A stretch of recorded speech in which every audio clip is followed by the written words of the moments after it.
¿Te acuerdas, Porfirio, cuando instalamos la Asamblea Democrática por el sufragio efectivo?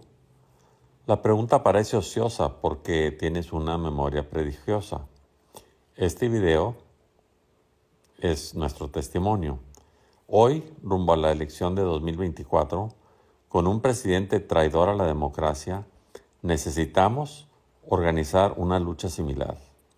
En la Asamblea Democrática participaron sin miedo docenas de mexicanos y mexicanas distinguidos. Pero hoy tenemos un gran problema, además del miedo. Más del 50% de los mexicanos no habían nacido en 1987. La gran mayoría de este país no sabe que la Asamblea Democrática fue la principal organización ciudadana defensora de los derechos políticos de los mexicanos. La gran mayoría de los mexicanos no saben lo que luchamos para sacar al PRI gobierno de la organización de las elecciones.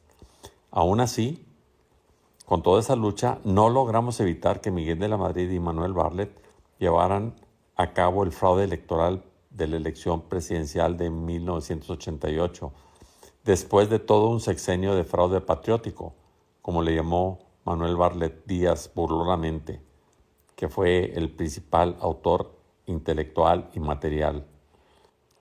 Ese día, el gobierno del PRI, julio 6 de 1988, tuvo que admitir que se le cayó el sistema.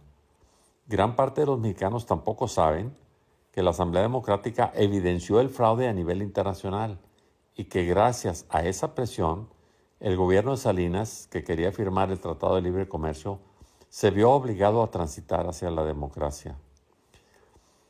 De las propuestas en blanco y negro que nosotros elaboramos, emergió una nueva legislación electoral llamada COFIPE, que fue copiada por varios países. Incluyó 10 certeras medidas antifraude, como fueron la creación del IFE, un padrón confiable, funcionarios de casillas sin partido, credenciales con fotografía, boletas foliadas e infalsificables, urnas transparentes, actas de escrutinio también infalsificables, tinta en el pulgar de los votantes, un póster con los resultados a la vista del público después de la elección y castigos por delitos electorales. Y logramos otra victoria quizá más importante aún, el acceso a los medios de comunicación para la oposición. Porfirio, tú y yo sabemos que Andrés no participó en la Asamblea Electoral, pero los mexicanos necesitan conocer al verdadero Andrés. Te pregunté hace unos días en San Pedro 3 preguntas sobre Andrés. ¿Acaso formó parte de la corriente democratizadora del PRI que pedía fin al dedazo? ¿Protestó Andrés contra el fraude del 88? ¿Aportó Andrés alguna idea para quitarle la organización de las elecciones al gobierno? Tu respuesta fue tajante. En ese entonces, Andrés no existía. A Andrés lo parimos Cuauhtémoc Cárdenas y yo, mucho tiempo después. En efecto, Andrés heredó la presidencia del PRD en 1996 y la jefatura de gobierno del Distrito Federal en 2000. Debemos entonces concluir lo siguiente.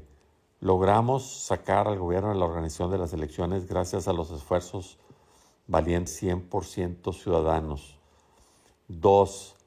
Andrés llegó a presidente pero jamás participó ni aportó nada a la democracia antes del triunfo de Fox. Luego, haciéndose víctima del fraude en 2006, logró algunos cambios electorales, pero ahora es el primero en violarlos. Por ejemplo, los actos anticipados de campaña de sus precandidatos. Peor aún, ahora él y Morena proponen desaparecer al INE para volver a meter al gobierno en las elecciones. Si eso pasa, una burocracia va a controlar el padrón electoral y va a expedir las credenciales para votar. Adiós, democracia. Quieren una ley a modo que, como hace 35 años, propicie el fraude electoral de quien organiza las elecciones. Porfirio, gracias por retomar esta lucha por México. Gracias por encabezar la defensa del INE. Necesitamos difundir este mensaje. Número 1. El INE es una institución que los ciudadanos inventamos para beneficio de los ciudadanos y para ser operada de arriba a abajo por ciudadanos. El INE no es propiedad del presidente en turno. El INE no es propiedad del gobierno. El INE no es propiedad de ningún partido político, ni siquiera del que tenga la mayoría en el Congreso. Gracias por tu testimonio en las entrevistas recientes. Queda claro que, primero, Andrés sí traiciona. Ha traicionado la confianza de quienes lo encumbraron y de quienes votaron por él. Y segundo, Andrés ha revelado una vocación autoritaria y militarista. Y por último, Andrés no es un demócrata y nunca lo ha sido.